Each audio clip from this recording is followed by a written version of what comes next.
신약성경 마태복음 18장 15절에서 18절까지 말씀입니다.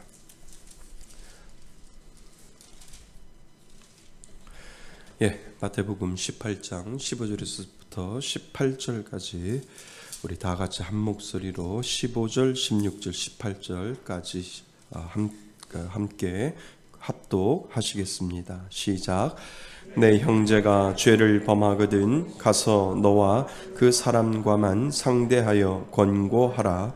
만일 들으면 내가 내 형제를 얻은 것이요, 만일 듣지 않거든 한두 사람을 데리고 가서 두세 증인의 입으로 말마다 확증하게 하라. 만일 그들의 말도 듣지 않거든 교회의 말하고 교회의 말도 듣지 않거든 이방인과 세리와 같이 여기라. 진실로 너에게 이르노니 무엇이든지 너희가 땅에서 매면 하늘에서도 매일 것이요, 무엇인지 땅에서 풀면 하늘에서도 풀리리라. 아멘. 오늘 교회의 재판권이라고 하는 칼빈의 기독교 강요 4권 11장에 저희들이 이제 들어와 있습니다. 교회의 재판권, 옛날에는 재판이 있었어요. 근데 요즘 재판이 없어요. 재판이 있을 수도 없고 또 재판이 있으면은 또 하지요. 그렇지만 이제는 그 재판권에 대해서 교회가 나름대로 어떤 선을 그어야 되고요. 공식적으로 그런 재판을 하지는 못하지만 그 교회가 어떤 질서와 그리고 선을 그기 위해서는 그 부분에 대해서 공식적인 부분이 아니더라도 암묵적이라도 이런 부분에 대해서는 교회는 이러한 선으로 선을 그어 놓습니다라고 하는 그 규칙과 규범을 나름대로 교회가 가지고 있지 아니하면 교회는 쉽게 흔들릴 수밖에 없다라고 하는 것을 이 칼빈은 오늘 우리들에게 교회의 재판권을 통해서, 지금은 상실되어 있고 칼빈이 있었던 그 중세시대 때는 아주 재판권이, 교회의 재판권이 너무 크다 보니까 그 재판권으로 인해서 불협화음도 있겠지만 그것이 잘못 오용될 수도 있는데, 요즘은 너무 재판권이 없으니까 교회 알기를 우습게 알고 또 교회에 대해서 그 재판권이 없음으로 말미암아 교회를 우습게 여기는 그러한 상황에, 아주 극과 극을 달리는 그러한 상황에 있다라고 하는 것을 먼저 머릿속으로 생각을 하셔서, 제가 늘 그러잖아요. 예전에는 교회에서 그러니까 법정에서 재판당하는 것보다는 교회에서 재판을 당해서 그 동네에서 출교를 당하는 그것만큼 가장 힘들고 어려운 것이 없다라고 하는 것인데, 요즘은 그런 것이 사용되지 않죠. 그런데 오늘날 우리들에게 이 재판권이 얼마나 중요한지를 다시 한번 칼빈이 그 당시 중세시대에 우리에게 이야기하는 것을 그대로 오늘날 우리들에게도 적용을 해서, 정말 교회에도 재판권이 필요하구나, 하나님의 세워놓으신 질서를 위해서 그 재판이 정말 필요하다라고 하는 것을 여러분 다시 한번 이번 공부를 하면서 우리가 다시 한번 무장을 했으면 좋겠습니다. 자, 우리 마태복음 18장 15절 18절까지 15절에서 18절까지 교회의 재판권에 대해서 말씀을 중심으로 해서 우리 칼빈이 어떻게 이 교회의 재판권을 설명하고 있는지를 우리가 생각해 볼 필요가 있습니다. 자, 교회는 권징과 관련하여 재판권을 가집니다. 칼빈이 이렇게 시작을 해요. 교회는 권징이 있고요. 그렇게 하시면 안 돼요. 그렇게 하시면 정말 안 돼요. 라고 하는 이 권징으로부터 시작해서, 정말 그래도 말을 안 들으면 재판을 할 수 있는 재판권을 교회는 가지고 있다라고 이렇게 시작을 합니다. 그것은 교회가 뭐를 유지하고, 질서가 있어요. 교회는. 그래서 질서를 유지하고, 여기다 동그라미를 치세요. 그래서 교회가 질서를 유지하고, 질서가 없으면, 무질서하면 제각기 자기의 뜻대로 모든 것들을 하기 때문에 각자 자기의 의견을 내다보면 힘들지요. 그래서 교회가 질서를 유지하고 평화를 누리기 위해 중요한 것이 바로 교회의 권징과 재판권이다라고 하는 겁니다. 하지만 먼저 우리가 꼭 기억해야 할 것이 있어요. 세상의 재판권과 교회의 재판권은 분명히 구별되어 있다라고 이 칼빈은 이야기를 합니다. 여기부터 중요합니다. 보세요. 세상의 재판은 죄를 범하는 것의 자체의 목적이지만, 이해되시죠? 세상의 재판은 죄를 벌하는 것의 자체의 목적이 있지만, 교회의 재판은 회개를, 아주 중요한 단어예요. 뭐를요? 회개를 촉구하는 것이 궁극적인 목적이 있습니다. 그러니까 교회에도 재판권이, 세상의 재판권과 교회의 재판권은 다른 것이 무엇이냐면, 세상의 재판권은 벌을 주어서 그 사람을 징벌을 하고 그 사람에게 감옥 보내는 것이 세상의 재판권이라면, 교회의 재판권은 재판을 하는 이유가 무엇이냐 하면 그 사람이 회개하고 뭐 하라고요? 돌아오고 주께로 돌아오게 만들기 위하여 교회의 궁극적인 재판의 목적은 회개 가운데 있다라고 하는 것. 이것이 세상의 재판과 교회의 재판이 다른 것이죠. 그러니까 궁극적인 목적을 가지고 우리가 이 일을 한다면 우리는 저분을 회개시켜야 돼. 그리고 회개하고 정말 철저하게 회개하고 돌아오게 만들어야 돼 라고 하는 그 목적을 상실하다 보면 그냥 치리하고 그 사람의 마음속에 상처를 주고 그냥 떠나보낼 수밖에 없는 그러한 일을 저지를 수 있다라고 하는 거죠. 그래서 교회의 재판권의 목적은 무엇이냐면 회개하고 누구께로? 주께로 돌아오게 만드는 것이 교회의 재판권 중에 하나이다라고 하는 거죠. 자, 그래서 또한 세상의 재판은 뭐에 관한 것이지만, 육에 관한 것이지만, 교회의 재판권은 우리 뭐에 관한 것이에요? 영에 관한 것이다 라고 하는 것을 먼저 목적을 분명히 우리가 가지고 있어야 됩니다. 그래서 이따가 제가 더 설명을 할 겁니다. 세상의 재판은 육이지만 교회의 재판은 영을 살리기 위해서 영에 대해서 관심이 분명히 있다라고 하는 것을 우리들에게 가르쳐 주고 있죠. 그러니까 신약 시대에도 이 재판을 할 수 있는 재판권이라고 하는 것이 교회 성경에 보면 산헤드린 공회 들어보셨어요? 예, 산헤드린 교회가 거기에서 재판을 할 수 있고 성도들을 재판할 수 있는 그러한 권한을 가지고 있는 것이, 그것이 그 신약 시대에도 산헤드린 공회가 분명히 있고요. 오늘날은 장로회의나 당회나 또 정치부나 교회 노회의 정치부나 이런 데에서 이러한 것들을 가질 수 있는 재판권을 가지고 있다라고 하는 것이지요. 자, 한번 보겠습니다. 교회가 가진 재판권은 무엇일까요? 방금 말씀드렸습니다. 교회에는 영적인 제도가 필요합니다. 교회의 재판권은 이러한 영적인 제도를 뭐 하기 위해서요? 유지하기 위해서 재판권이 필요하다는 겁니다. 교회의 재판권은 전적으로 도덕적 권징에 관한 것이 많이 있지요. 그래서 교회에서 그 도덕적인 부분에 대해서 문제가 생길 때 분명히 그 부분에 대해서 질서를 잡아줄 필요가 있고, 그 부분에 대해서 아닌 것을 아니다라고 이야기를 하고 맞는 것을 맞다라고 이야기하고 틀린 것은 틀리다라고 이야기할 수 있는 그러한 도덕적인 권징에 관한 것이 분명히 필요하다라고 하는 것이지요. 맞지요? 네. 그러니까 세상하고 교회는 분명히 도덕적으로도 달라야 된다라고 하는 것을 우리들에게 이야기를 합니다. 그래서요, 교회의 성도는 어떤 모임을 갖더라도 그 모임 가운데 술이 들어가면 안 돼요. 이것은 세상하고 구별되어야 되잖아요. 이 세상하고 구별되지 아니하면 이것은 분명히 그 가운데 문제가 생긴다라고 하는 거예요. 그러니까 제가 예전에도 말씀을 드렸잖아요.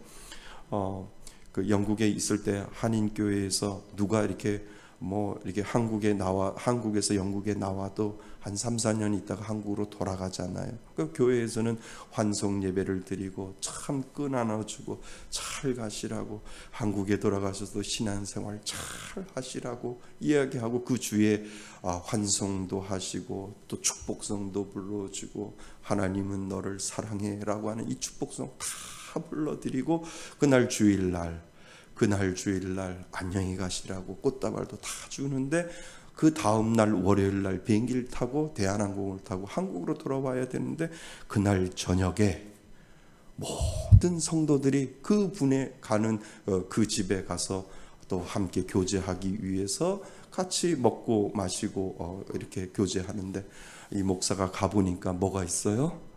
술이 있잖아요. 술이.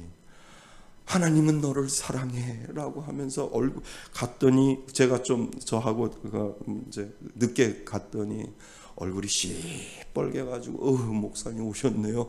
어쩔 줄을 몰라서 이리 빼고 저리 빼고 하는, 그러니까 세상적인 그런 것과 이런 것들이 분명히 세상적인 모임과 교회의 모임은 분명히 달라야 하고, 세상적인 모임 속에서 하고 교회의 모임이 같으면 구별이 없어지면 교회가 아니다라고 하는 것을 우리들에게 가르쳐주고 있다는 거예요.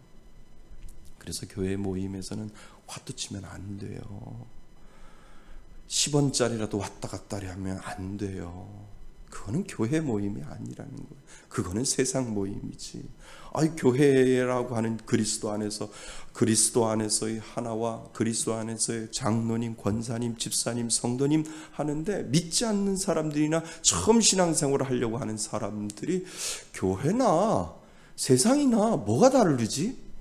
똑같이 화투판 치고 똑같이 노름하고 똑같이 술자리 만들어 놓으면 교회와 세상하고 다른 게 뭐야? 똑같네. 단지 그냥 명칭이 장로님, 명칭이 권사님, 명칭이 집사님 이렇게 부르기 때문에 그것만 다른 것이지, 결국은 다 똑같네 라고 한다면 그때는부터는 문제가 생긴다라고 하는 거예요. 그러니까 교회라고 하는 공동체는 누구의 이름으로 모인 거예요? 하나님의 이름으로, 예수 그리스도의 이름으로 모인, 그리스도의 피로 하나가 된 그 모임이기 때문에, 어떠한 모임이다 할지라도 그리스도의 이름으로 모일 때는 누가 나타나야 돼요? 예수가 드러나야 돼요. 그리고 예수를 이야기를 해야 돼요. 그 모임 가운데 나는 정말 인생을 살 때 개차반으로 살았지만 내가 하나님 만나고 나서 이렇게 내가 사람 되고 살잖아, 사람 대접받으면서 살잖아 라고 하는 자기의 간증의 시간들이 있어야 되고, 모든 사람들이 거기에서 감동받고 우리도 그렇게 살아야지, 나도 그렇게 살아봐야지, 세상 사람들이 사는 것과 그리고 믿는 사람이 사는 것과 다르구나 라고 하는 것을 알게 되고, 그 마지막은 기도로 끝나는, 그것이 바로 예수 이름으로 모인 공동체이어야 된다라고 하는 것을 우리들에게 가르쳐주고 있다라고 하는 겁니다. 그래서 교회는 그런 일을 하지 않을 때 도덕적인 진권징이 분명히 필요하다라고 하는 것을 우리들에게 가르쳐주고 있다는 겁니다. 그래서 교회는 이 도덕적인 문제에 대해서 견책하고, 그리고 죄악을 뭐 해야 해요? 정확하게 조사해야 돼요. 그냥 넘어가다 보면 거기가 계속 문제가 생길 수 있고요, 그 작은 구멍이 점점점 커져서 당연한 것으로 생각을 할 수 있다라고 하는 것을 우리들에게 가르쳐 주지요. 자, 디모데전서에서는 말씀을 가르치는 일에 수고하는 장로들과, 그리고 말씀을 선포하지 아니하고 다스리기만 하는 장로들을 구별을 합니다. 1번에 보시면은요, 밑에 1번 읽어보실까요? 디모데전서 5장 17절 시작. 다스리는 장로들은 배나 존경할 자로 알되 말씀과 가르침에 수고하는 이들에게는 더욱 그리할 것이니라. 아멘. 그러니까요, 디모데전서에 보면 5장 17절에 보면 장로가 두 부류로 있는데, 가르치는 장로가 있고 그리고 다스리는 장로가 있다. 그러니까 지금으로 말하면 구별되어 있어요. 가르치는 장로 장로는 목사님들을 이야기하는 것이고요. 그리고 다스리는 장로는 지금으로 말하면 장로님들을 이야기를 하겠지요. 그래서 다스리는 장로와 그리고 가르치는 장로가 분명히 구별되어 있는데, 오늘날도 장로회의, 장로교회라고 하는 것은 장로 정치를 통해서 장로님들이 도덕적으로 다스릴 수 있도록 그 권한을 가지고 있고, 그리고 목사님들은 그 도덕적으로 하지 말라고 하는 그 말씀을 통해서 가르치는 그러한 일들을 구별되어서 그 일을 하는 것이 바로 장로교에서 하는 일이다라고 하는 것을 우리들에게 가르쳐 주지요. 그래서 여기는 다스리는 장로들은 분명히 도덕적인 문제를 감독하며 선한 권한을 사용하는 일을 위하여 임명된 사람들입니다. 이것은 장로님들을 이야기를 하는 것이죠. 이 권한은 마태복음 18장에 기록된 바 그리스도께서 교회에 주신 열쇠에 전적으로 의존을 합니다. 이것이 바로 마태복음 18장의 내용이지요. 우리가 아까 읽었던 마태복음 18장 15절에서부터 18절까지 말씀입니다. 그러니까 권징이 필요하다는 거예요. 도덕적인 권징이 장로님들을 통하여, 장로님들 회의를 통해서 그 권징이 필요해서 그것이 옳고 그름을 교회가 질서를 유지해 주고, 그 교회가 그 질서를 통해서 그 사람을 권징하고 그 죄악을 조사하고 그 죄악된 부분에 대해서 아닌 건 아니다라고 이야기해 줄 아는 그 교회의 장로의 회의가 분명히 있어야 된다는 거죠. 그러니까 개척교회를 하면서 장로회의가 없을 때는 교회의 중직자 회의나 비전 회의를 통해서 그러한 일들을 구별할 줄도 알고 그것을 통해서 질서를 세워가 주어야 된다라고 하는 것을 교회가 세워 나갈 때 그것이 꼭 필요하다는 것을 우리들에게 가르쳐 주지요. 자, 그리스도께서는 사사로운 경고를 무시하는 사람들을 신자들의 이름으로 엄격하게 다스리고요. 그래도 고집을 부리며 듣지 않을 경우에는 신자의 공동체에서 끊어버리라 라고 명령을 하셨지요. 그래서 우리가 아까 읽었던 17절 말씀에 보세요. 만일 그들의 말도 듣지 않거든 어디에다 말을 하고? 교회에 말을 하고, 교회의 말도 듣지 않거든 뭐와? 이방인과 세리와 같이 여기라. 이 말이 끊어버리라는 거예요. 아무리 처음에는 권징, 처음에는 이렇게 하시면 안 돼요. 그러면 안 돼요. 그래도 말 안 들으면 두세 사람의 증인을 데리고 가서 이러시면 안 돼요. 그래도 말을 안 들으면 교회의 이야기에서 교회가 그 회의를 통해서 이렇게 하시면 안 됩니다 라고 해도 듣지 않으면 그 사람을 누구처럼, 그 당시에 이방인처럼 그리고 세리처럼 여기라, 끊어버리라 라고 하는 것이에요. 왜요? 하나님은 사랑이라며요. 이런 사람들도 사랑하지 않으면 안 되잖아. 아니에요. 끊어버려야 들어온다니까요. 끊어버려야 깨닫고 돌아올 수 있도록 하기 때문에 예수님의 방법은 끊어버려라 라고 이야기를 해 주시는 거죠. 자, 좀 더 보겠습니다. 자, 이 페이지를 보시면은요. 그래서 우리는 마태복음 18장 17절 18절에 기록된 메고 푸는 권세는 무엇을 의미하는지 우리는 생각해 볼 필요가 있다라고 하는 겁니다. 마태복음 18장 17절 18절에는 메고 푸는 권세에 대해서 말하고 있습니다.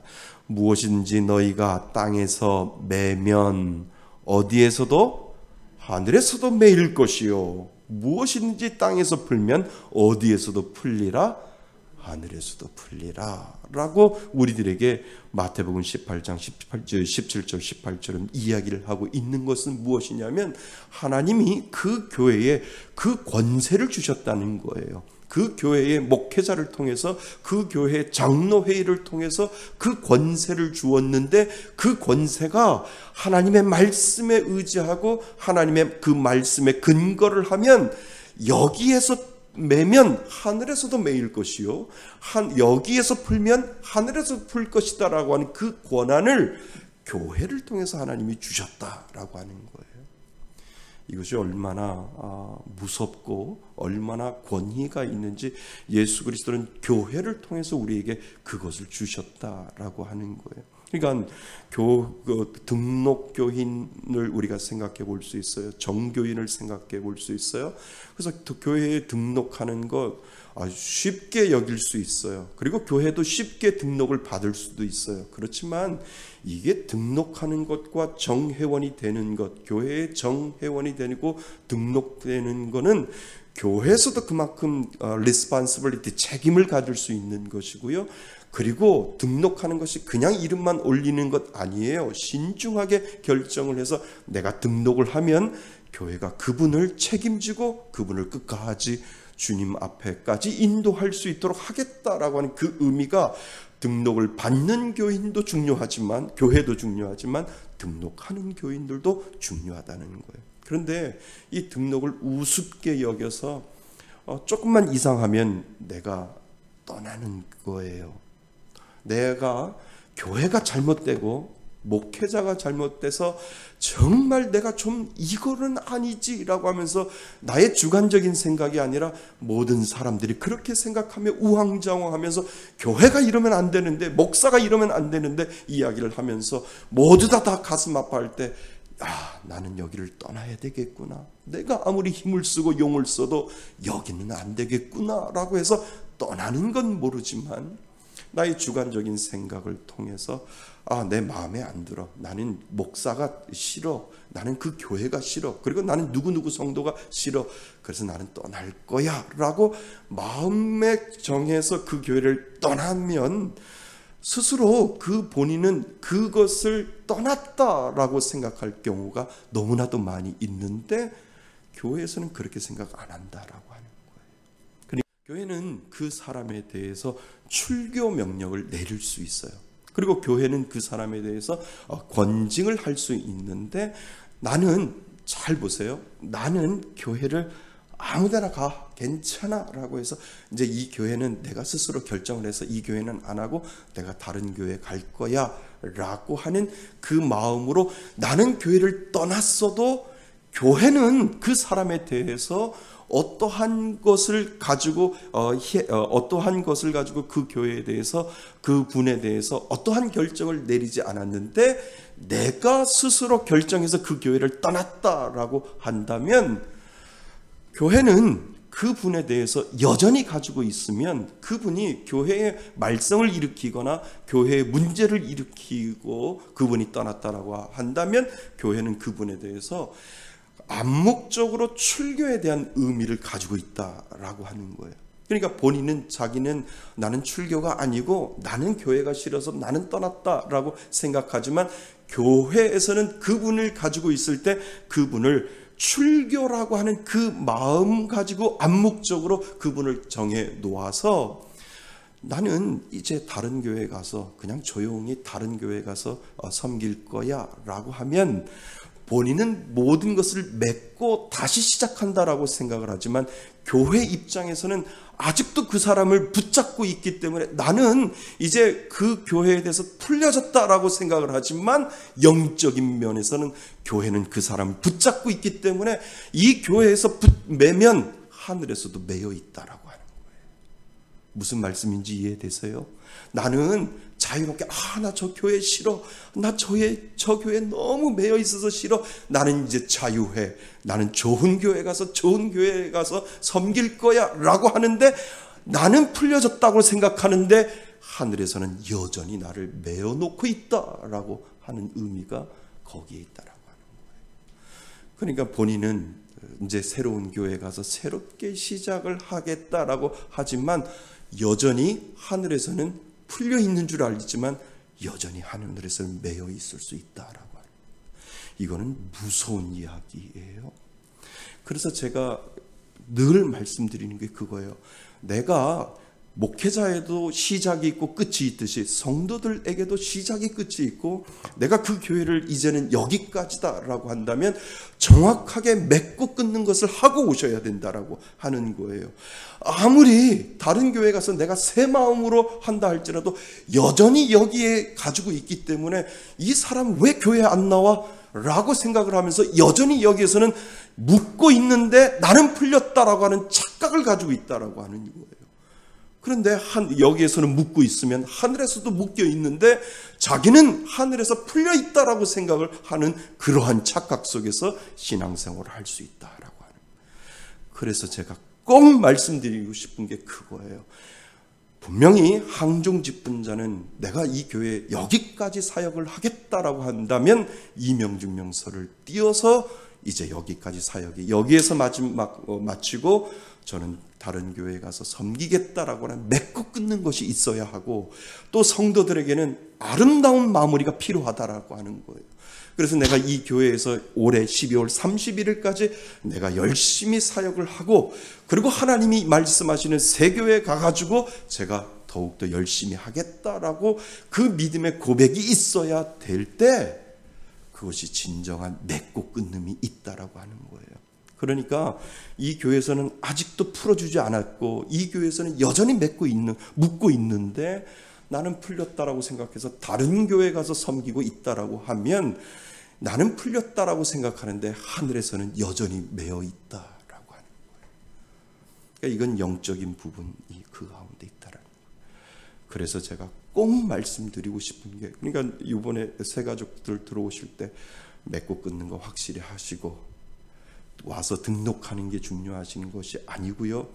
그 교회에서 정확하게 어떠한 사연인지를 저한테 설명을 하시고, 그리고 정확하게 시작과 끝을 매집지시고 목사님을 통해서 정확하게 말씀을 드리시고 저에게 오셔야 됩니다 라고 제가 말씀을 드리는 이유가 거기에 있다는 거예요. 그러면 제가 그분을 풀어드리는 거예요. 그 교회 목사님에게 편지를 쓰든지 그 교회 목사님에게 카드를 쓰든지 우리 교회 이 성도님을 보내주셔서 감사드립니다. 그 교회에서 잘 섬겼다고 말씀드렸는데 저도 그분을 잘 섬기겠습니다. 목사님 감사합니다 라고 하는 그 편지를 드리는 그 순간 이제는 당신이 풀어주셔야 됩니다 라고 하는 의미가 있다는 거예요. 당신이 붙잡고 있지만 아니요, 붙잡고 있는 것이 아니라 풀어주셔야 제가 이곳에서 붙잡든 내가 이곳에서 풀든 그분이 이곳에서 마음껏 교회 생활할 수 있고 신앙생활할 수 있도록 만들어 놓겠습니다 라고 하는 그 다짐이 그 가운데 있다라고 하는 거예요. 그러니까 마음대로 교회를 움직이고 마음대로 내가 교회를 움직이는 것, 그거는 잘못됐다라고 하는 거예요. 그래서 내가 기도하고 내가 이곳에서 여기까지 사역을 마치고 내가 저 교회로 옮기겠다라고 한다면 그러한 마음가짐과 맺고 끊음에 대한 아름다운 마무리가 있어야 영적으로도 여기에서 매면 하늘에서도 매일 것이요, 여기에서 풀면 어디에서도 풀려요? 하늘에서도 풀릴 것이다 라고 하는 영적인 의미가 지금 그 영적인 의미가 분명히 여기 있다라고 하는 거예요. 그러니까 제가 생각하는 것이 그거예요. 야, 하나님은 위에서 묻고 있는데 나는 풀렸다라고 마음껏 신앙생활을 하는데 하나님은 여전히 그 사람은 거기에 묶여 있다라고 생각을 하는 거예요. 그러니까 맺고 끊는 것이 얼마나 중요한지, 신앙생활을 할 때도 맺고 끊는 것이 얼마나 중요한지 모른다라고 하는 것을 우리들에게 지금 가르쳐주고 있다라고 하는 거예요. 좀 가슴 아픈 이야기죠. 그런데 영적으로 보면 그렇게 보인다라고 하는 거예요. 자, 그래서 무엇이든지 너희가 땅에서 매면 하늘에서도 매일 것이요, 무엇이든지 땅에서 풀면 하늘에서도 풀리리라. 이것은 교회에 맡겨진 출교 규정에 대한 말씀입니다. 교회는 출교시킨 사람에 대해서 구속력이 있습니다. 그를 영원한 멸망과 절망에 집어넣기 때문이 아니라 그의 생활과 품행을 책망하며 그에게 회개하지 않으면 정죄를 받으리라고 항상 경고하기 때문입니다. 그리고 한편으로 하나님의 말씀으로 회개하는 사람들을 은혜 안으로 받아들이는 겁니다. 그래서 교회 법에는요, 그 교회에서 출교를 당하면 이 교회에서 받을 수가 없어요. 무슨 말인지 아세요? 그 교회에서 무슨 어떠한 잘못으로 출교를 당했든지 출교를 당하면 이 교회에서는 받지를 못하는 거예요. 그런데 그 규정과 그 질서가 없기 때문에 오시면 오시는 대로 다 받는 이유가 그것이 잘못된 거예요. 그러니까 왜 그 교회를 나오셨는지, 왜 그 교회에 대해서 출교를 당했는지를 정확하게 알지 아니하면 등록교인으로 받을 수 없다라고 하는 거예요. 원칙이 그래요. 그런데 오늘날 교회는 뭐예요? 부흥 위주잖아요. 그러니까 무조건 오시면 할렐루야, 무조건 오시면 감사합니다 라고 하니까 교회가 문제가 생긴 거예요.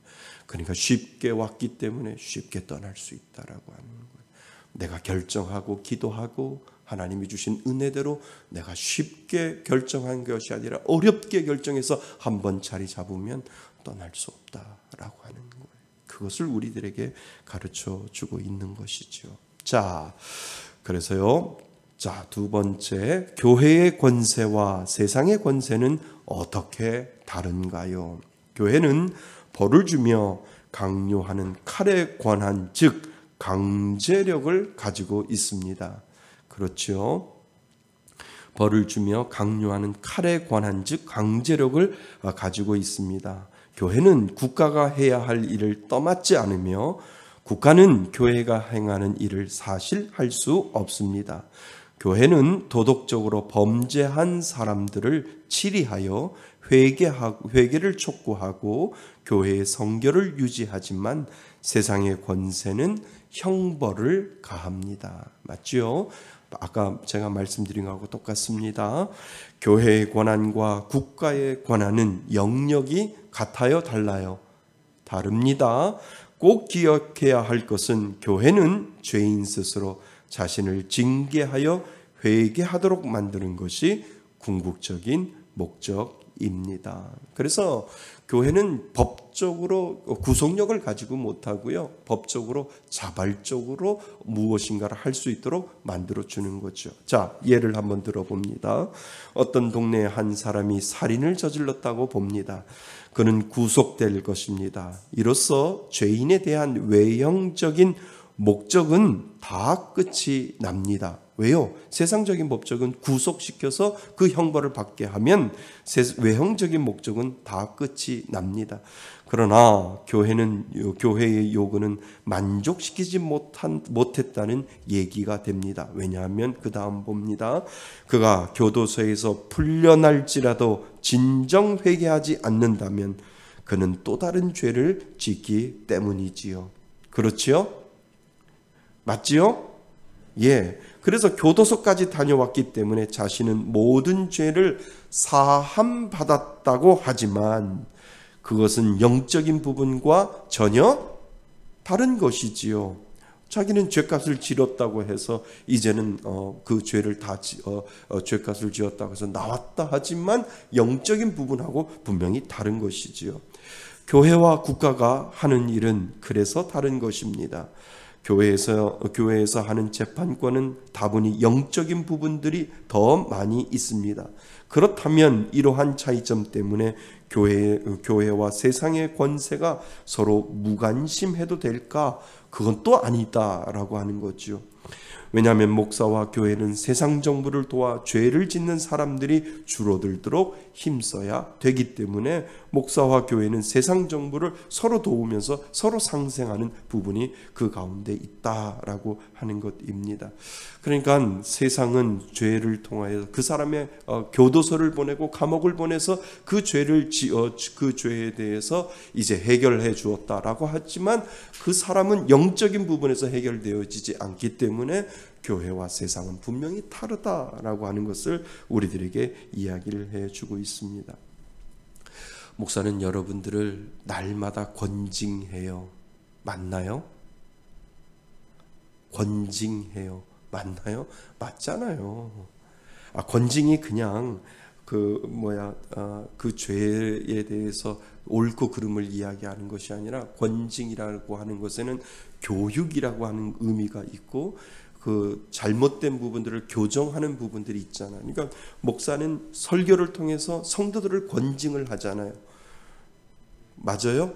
맞지요. 목사는 설교를 통해서 정말 잘 사셔야 됩니다. 믿음대로 사셔야 됩니다. 하나님의 말씀대로 사셔야 됩니다. 라고 해서 목사는 사실 하나님의 말씀을 대언하면서 여러분들을 권징을 하는 거예요. 그러니까 하나님의 말씀대로 살지 않으면 정말 여러분들 큰일 납니다 라고 계속해서 날마다 설교를 통해서 목사가 성도들에게 권징을 하는 이유가 바로 거기에 있다라고 하는 거죠. 그래서 우리나라는 우리 교회에는 권징이 없습니다. 아니에요. 권징이 있어요. 날마다 설교를 통해서 말씀을 통해서 교훈하고 그리고 교정하면서 교육하면서 여러분 열심히 사셔야 됩니다. 그렇지 아니하면 여러분 큰일 납니다라고 이야기하는 이유가 바로 거기에 있는 것이죠. 자, 그래서 어디죠? 예, 그들의 기능은 서로 방해하지 않고, 그지요? 서로 방해하지 않고 서로 뭐해요? 정부와 세상 정부와 그리고 교회는 서로 연결되어 돕는 것입니다. 조금 이따 그거를 더 설명을 합니다. 자, 그렇다면 교회는 왜 재판권을 가지는가요? 교회는 죄악을 미리 막고 그런 가능성이 있습니다. 그지요? 교회는 죄악을 미리 막고 이미 발생한 불상사를 제거하기 위해 재판권을 가지지요. 그래서 교회가 재판권을 행사할 때는 두 가지를 고려해야 합니다. 첫째는 영적인 권한은 세상의 권한과 완전히 분리되어야 한다는 것이고, 둘째는 한 사람의 결정이 아니라 합법적인 무엇을 통해 회의를 통하여 통한 결정에 따라 시행되어야 한다는 것입니다. 교회는 교회의 거룩을 지키기 위해 말씀을 전할 뿐 아니라, 그러니까 말씀을 통해서 권징을 하는 거지요. 그리고 잘못한 사람을 개인적으로 불러 경고하기도 하고 또 더 엄하게 견책하기도 합니다. 그래서 성찬 금지를 시키고, 그렇잖아요. 죄악된 사람들에게 성찬 금지를 시키는 이유가 그거예요. 성찬하지 마십시오. 이번에 저희들 성찬할 때 성찬하지 마십시오라고 권고를 하고, 그리고 그 성찬하지 마십시오라고 하는 이유는 당신 회개하고 하나님 앞에 바로 쓰셔야 됩니다라고 하는 이유가 거기에 있지요. 그래서 옛날에는 중세시대 때는 성찬하지 마십시오라고 할 때 교회에 와서 예배를 드리는데 성찬은 안 했단 말이에요. 근데 오늘은 만약에 성찬하지 마세요, 권사님 죄 있습니다 라고 하면 뭐라고 그래요? 나 교회 안 가. 그런다는 거예요. 그게 문제라는 거예요. 예전에는 와서 저기 뒤에 앉으셔서 회개하는 마음으로 다른 분들 성찬할 때 지켜보십시오. 그리고 하나님 앞에 모든 죄를 회개하고 하나님 앞에 온전히 설 수 있는 그러한 성찬의 시간을 가지시길 바랍니다. 그러면 아멘 이렇게 하고 와서 뒤에 앉아서 다른 분들 다 성찬할 때 같이 성찬에 임하지는 못하지만 성찬하는 것을 보게 되었다는 거죠. 그러나 지금은 성찬하지 마십시오. 그러면 권사님도 안 나오고 장로님도 안 나오는 거지요. 그러니까 그것이 문제라고 하는 것입니다. 그래서 불가피한 경우에만 이것을 사용해야 합니다. 여기 맞죠? 그래서 성찬 금지를 시키고, 그래도 말을 듣지 아니하면 교회가 시행할 수 있는 가장 무서운 벌은 출교시키는 것입니다. 그러니까 교회는 출교가 있어야 되는 거예요. 어떤 회의를 통해서 이 사람은 출교하다고 해서 저 앞에다가 공고문을 붙여서 이 사람은 출교합니다 라고 하는 이러한 부분은 예전에는 있었지만 지금 그렇게 하지 못하더라도 교회라고 하는 장로회의나 어떤 중직자 회의나 어떤 회의를 통해서 이분은 교회에 있어서 안 되실 분입니다. 이분은 몇 차례 이 부분에 대해서 회개하고 돌아오지 않기 때문에 우리가 암묵적으로 이 부분에 대해서 출교의 교회 이름으로, 말씀의 숲교회 이름으로, 그리고 그 각자의 교회의 이름으로 출교를 우리는 명해야 합니다라고 암묵적으로 그러한 결정을 내려놓아야 된다라고 하는 거예요. 그러니까 저희 교회도 그렇지만 많은 교회들이 그런 거 하지 못하잖아요. 그냥 그런 거 하면 큰일 나는 것처럼 하지만 교회의 질서와 교회의 순수성과 그리고 교회의 거룩성을 지키기 위해서 정말 교회의 불이익을 당하고 교회를 혼란시키고 교회를 문제를 일으키는 것에 대해서는 최소한 암묵적인 출교의 명령을 가지고 있어야 된다라고 하는 거예요. 그러니까 교회 오고 출교, 우리가 암묵적으로 그런 출교를 시켰을 때 교회를 오고 싶다면 정말 회개했느냐, 정말 하나님 앞에 바로 설 수 있는 그러한 자숙의 시간이 필요한가라고 하는 것을 검증을 통해서 그분을 바라볼 수 있어야 된다는 거죠. 그래서 교회 와서 예배 드리는 거 뭐가 잘못이에요? 하지만 그것을 통해서 그분이 정말 회개하고 하나님 앞에 돌아왔는지를 교회는 점검하고 점검해서 그 다음에 직분을 줘야 된다는 거예요. 그러한 기간이 없으면 교회는 무질서하고 교회는 힘들어질 수 있다라고 하는 거죠. 그래서 저희 교회도 이런 암묵적인 출교가 분명히 있어야 된다는 거예요. 회의를 통해서 이제 장로님들이 세워지고 하면 그 장로회의나 중직자 회의를 통해서 이분에 대해서는 우리가 밖에다가 공고문을 내려놓지는 않지만 우리가 암묵적으로 이 부분에 대해서는 출교 명령을 내리셔야 됩니다라고 하는 이 교회의 어떤 공동체 질서와 거룩을 위해서 이런 부분들도 분명히 필요하다라고 하는 것을 우리들에게 지금 가르쳐주고 있다라고 하는 거죠. 너무하나요? 아닐 것 같은데요. 이게 없으니까 교회 알기를 우습게 알고요. 와도 그만, 안 가도 그만, 이렇게 된다라고 하는 거예요. 그러니까 똑같은 가격인데 어떤 데는 2만 원 받는 데가 있고 어떤 물건은 5천 원 받는 데가 있어요. 그런데 사람들은 얼마짜리를 사는 줄 아세요? 2만 원짜리를 사요. 똑같은 물건인데. 왜요? 분명히 2만 원 이유가 있을 거야. 이렇게 해서 2만 원짜리 사요. 근데 5천 원 이렇게 하면 분명히 싼 게 비지떡이야 이렇게 생각해서 똑같은 물건인데 5천 원, 여기는 5천 원, 여기는 2만 원 똑같은 물건을 올려놨는데 사람들은 2만 원짜리 산다는 거예요. 이해가 안 되시는가 보죠? 제가 머리를 깎으려고요. 여기 근처에 이발소를 다녀봤는데 영어로만 되어 있어요. 바버숍 이렇게 되어 있어요. 그래서 야, 되게 독특하다. 그래서 쫄래쫄래 문 열고 들어갔어요. 머리 좀 깎을래요? 그랬더니 저한테 뭐라 그러냐면 여기는 예약제예요. 예약 미리 하셔야 돼요. 그래서 뭐 무슨 예약이 필요해요? 그냥 머리 깎으면 안 되나요? 그랬더니 아니에요. 우리는 예약입니다. 이렇게 이야기해서 예약을 하셔야 오늘은 꽉 차서 아무도 못 들어옵니다. 이렇게 이야기를 해요. 그렇다고 태페 영어 이발소도 아니고 그냥 이렇게 되어 있어서 참 희한하다. 그래서 가격을 봤어요. 기본 27,000원. 그런데 35,000원, 4만 원 이런 생각이 드는 거예요. 그렇게 적혀 있어요. 궁금하잖아요.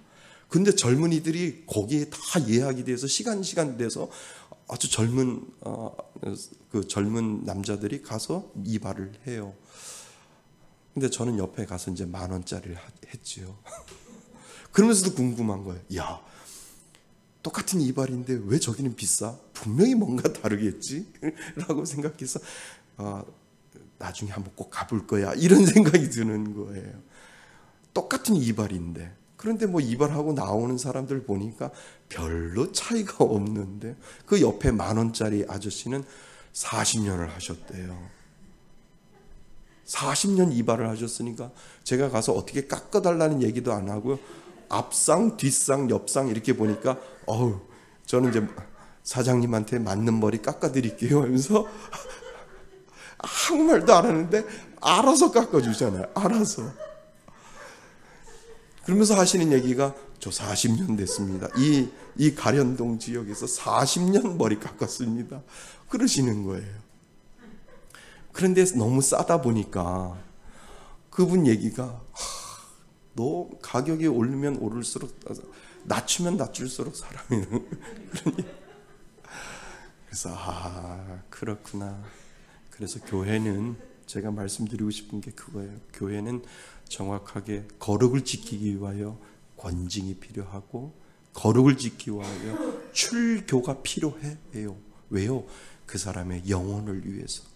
야, 내가 이 교회 여기 이렇게 조그만 교회에서 내가 출교를 내가 자존심이 있지 어떻게 이런 조그만 교회에서도 내가 버티지 못하고 이렇게 출교를 당할 정도로 내가 이러한 이야기를 당했을까라고 하면 우리 교회 다시 오지 아니하더라도 다른 교회 가더라도 내가 정말 잘해야지. 내가 작은 교회에서도 이렇게 출교당할 정도로 내가 인격이 이 정도밖에 안 된다라고 한다면 내가 다음에 갔을 때는 내가 거기에 그 교회 정말 내가 잘 섬겨야지라고 하는 그 마음의 다짐이 그 가운데 있다라고 하는 거예요. 그런데 교회가 여기도 그런 거 없고 저기도 그런 거 없고 여기저기 가봐야 아무것도 없다라고 하면 여기 교회 가도 그만 저기 교회 가도 그만 내 성격 다 드러내고 내 성품 다 드러내고 내 못난 것 다 드러나도 나를 제재할 사람 아무도 없어 라고 하는 그러한 마음가짐이 있으면 교회도 순수성 잃어가고 교회도 힘이 없고 교회도 능력이 안 나타나고 그 사람에게도 힘이 없고 그 사람에게도 능력이 없고 결국은 교회라고 하는 건 하나님의 능력이 그 사람과 그 교회 가운데 나타나지 않는다라고 합니다. 그래서 교회는 출교가 필요하고 권징이 필요하고 재판이 분명히 필요하다라고 하는 것을 우리들에게 가르쳐주고 있다라고 하는 겁니다. 그지요? 있어야 됩니다. 그래서 있어야 돼요. 더욱 교회가 순수성을 지키고 거룩성을 지키기 위해서는 그것이 필요하다라고 하는 겁니다. 자, 권징이 남용되는 예로 어떤 것들이 있을까요? 재판을 할 때 한 사람이 주관하여 마음대로 권한을 행사해서는 안 됩니다. 반드시 장로교회는 장로회의 권한이 행사되어야 합니다. 그래서 한 사람이 좌지우지하는 것이 아니고요. 모든 권징과 모든 출교와 모든 것들은 교회의 회의를 통해서 장로회의의 권한을 통해서 그것들이 이루어진다는 겁니다. 우리가 알고 있듯이 장로회는 말씀을 가르치는 장로와 도덕적인 문제에 대한 감독만 맡은 장로로 구성되어 있다고 말씀을 드렸습니다. 공동체의 권한을 한 사람이 주관하는 것은 교회에 속한 것을 강탈하는 것과 같습니다. 그리고 또 다른 권징의 남용으로는 판사에게 권징을 위임하는 것입니다. 이 판사는 세상적인 판사를 이야기를 하는 겁니다. 그들은 세속 재판과 다름이 없습니다. 그들의 주된 임무가 세상에 관한 것인데도 그들이 영적인 것을 판단하기 위해 나서는 것입니다. 이러한 권한을 남용하는 것은 그리스도께서 제정하신 절차와는 완전히 반대가 됩니다. 교회에서 세상 법정 많이 가잖아요. 왜 세상 법정 많이 갈까요? 믿는 사람이 있고 교회를 다녀도 믿지 않는 사람이 있기 때문에 그렇다는 거죠. 다툼이 일어나고 문제가 일어나면 그 가운데 분명히 불신자가 있기 때문에 다툼이 일어나고 문제가 생기면 세상적으로 이야기하는 사람들이 분명히 있다는 겁니다. 둘 다 구원받은 사람이고 양쪽 다 하나님을 믿는 거룩한 거듭낸 자라고 한다면 교회가 이런 이야기, 우리 이런 부분에 대해서 서로 부끄러운 죄이기 때문에 우리 서로 용서하고 회개하고 하나님 앞에 나아갑시다. 이거 죄입니다. 그러면 아멘, 아멘 하고 해결할 텐데 분명히 그룹과 그룹이 싸울 때는, 그리고 개인과 개인이 싸울 때는 누군가가 예수 믿지 아니하는 그러한 것들이 있기 때문에 싸움이 일어나면 세상적인 무슨 법들이, 세상적인 것들이 분명히 나온다라고 하는 거죠. 그래서 불신자와 다름없는 모습들이 보이기 때문에 세상 법정으로 나가는 거죠. 근데 세상 법정에 나가면 얼마나 부끄러운지 아세요? 판사들이 그렇게 이야기하는 거예요. 너희들 교회에서 해결하지 못하고 여기까지 왔네? 영적으로 해결하지 못하고 육체적인 부분으로 해결하려고, 법적인 부분으로 해결하려고 여기까지 왔네? 라고 생각하는 그 순간부터 교회는 그 권위가 잃어버려진다라고 하는 거죠. 그래서 교회는 어떻게 하든지 교회에서 모든 부분들을 해결하려고 노력해야 할 부분들이 분명히 필요하다는 거죠. 요즘은 너무 쉬워서 그냥 뭐만 잘못하면 무조건 세상 법정으로 가잖아요. 그만큼 교회는 힘을 잃어가고 교회의 그 권위는 점점점 상실되어 간다라고 하는 것을 우리들에게 가르쳐주고 있다는 겁니다. 자, 중세시대 때는 교황이 로마 제국의 전체를 손아귀에 쥐고 있었습니다. 한마디로 정치와 종교가 하나인 것으로 생각하여 교황이 나라에 깊숙이 관여하고 교황은 모든 일에 참여할 수 있는 권한과 권세를 가지고 있었습니다. 그때 중세 시대 때는 교황이 정치까지도 다 관여할 수 있었다라고 하는 겁니다. 예수님은 교회의 지도자들이 영적인 권위와 세상의 권위를 동시에 가지는 것을 금하고 있습니다. 오늘날 많은 종교인들이 정치와 그 세상의 권위를 가지려고 하잖아요. 그것을 예수님은 금하고 있는데 그 금한 것을 따르지 아니하고 세상 권위를 가지려고 하는 분들도 있다라고 하는 거지요. 교회의 지도자가 하는 일과 세상의 지도자가 하는 일은 너무도 뭐하기 때문에요? 다르기 때문입니다.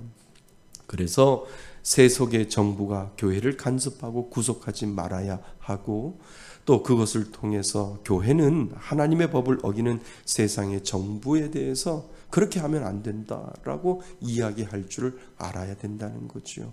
그래서 그것이 서로 상생을 하면서 교회가 세상에서 이야기할 줄 아는 그러한 힘도 분명히 필요하다라고 하는 것을 우리들에게 가르쳐주고 있습니다. 자, 결론. 칼빈은 교회의 권한은 전적으로 영적인 것으로 이제 이해되셨죠? 예, 교회의 권한은 전적으로 영적인 것으로 특징지면서 국가가 지닌 칼의 권한과 구별한다고 이야기를 했습니다. 그리고 교회의 치리는 한 사람의 결정을 따라 이루어지지 않고 합법적인 회중의 결정을 따라 이루어져야 한다고 말합니다. 왜요? 한 사람의 어떤 잘못된 판단이 아니라 회중의 결정에 따라 이루어지기 때문이지요. 그래서 교회의 출교는 구형이나 투옥과 같은 것이 아니라 다분히 영적인 부분임을 다시 한번 칼빈은 강조를 합니다. 또한 칼빈은 가톨릭 교직자들의 경우 영적인 권한의 한계를 넘어서 국가 권력의 일대까지 했다고 지적을 합니다. 일까지 했다고 지적을 합니다. 세상의 재판은 죄를 벌하는 것의 자체가 목적이지만 세상의 재판, 교회의 재판은 뭐가 촉구하는 것? 회개를 촉구하는 것이 목적이고 또한 세상의 재판은 육에 관한 것이지만 교회의 재판권은 우리의 뭐에 관한? 영에 관한 것임을 우리는 다시 한번 기억해야 합니다. 아멘. 그래서 다시 한번 말씀드린 것이 교회는 재판권이 있어야 된다는 거예요. 그래서 장로님이 세워지는 것이고요. 당회가 있는 것이고요. 그래서 그 당회와 그리고 교회의 법을 통해서 출교가 있어야 되고 권징이 있어야 되고 그것을 통해서 계속해서 징벌이 분명히 있어야 된다는 겁니다. 그래야 교회가 순수성을 지키고 그래야 교회에 더 많은 죄 많은 죄인들이 와서 하나님 앞에 나올 수 있는 이유가 바로 거기에 있다는 겁니다. 그 권한이 있지 아니하면 교회는 쉽게 무너지고 세상 사람들이 교회 알기를 우습게 하는 것, 그것을 우리에게 다시 한번 칼빈은 이야기를 해줍니다. 예, 믿음으로 승리하시기를 바랍니다. 예, 교회가 세워주실 하나님의 건강한 교회를 우리는 꿈꾸며 우리는 믿음으로 오늘도 하나님 앞에 나가실 수 있기를 주님의 이름으로 축원드립니다. 아멘.